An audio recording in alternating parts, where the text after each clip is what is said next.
Randy Jeffs from Irvine, California. The March 25th, 2024 Wall Street Journal reported that the Treasury market is about six-fold larger than before the 2008-2009 crisis.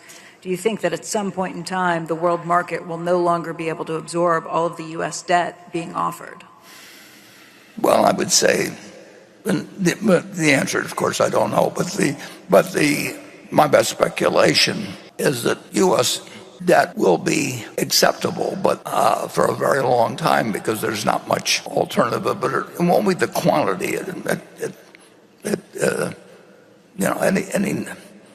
national debt was nothing to speak of, for a long, long time. And then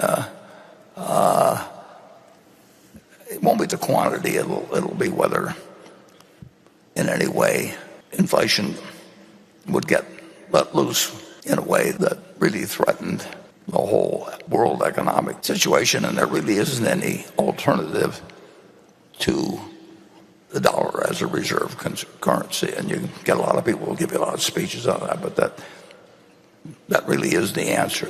And Paul Volcker worried about that back in before 1980, but he had threats on his life, and I happened to have a little contact with him at that time, and he was an amazing, amazing fellow that, in effect, decided that he had to act, or the financial system would fall apart in some way that he couldn't predict, and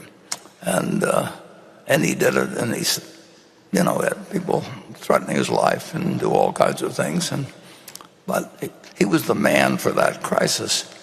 But it wasn't the quantity of U.S. debt that was being offered that threatened the system then. It was the fact that inflation and the future value of the dollar, the cash is trash type thinking that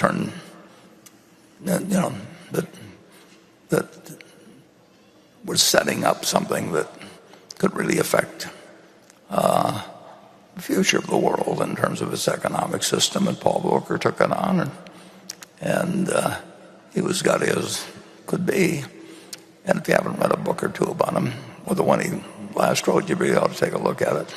But it is, I don't worry about the quantity. I worry about the fiscal deficit, but I'm not a worrier just generally. I mean, I think about it, but I don't sit and get up, work myself into a stew about it in the least. But I can't help thinking about it, and that's we've got a great attention. It's interesting, and I think the media enters into this, and the focuses on the Fed, and they just love it because things are always happening, and economists are always saying what's going to happen with the Fed and everything else. But the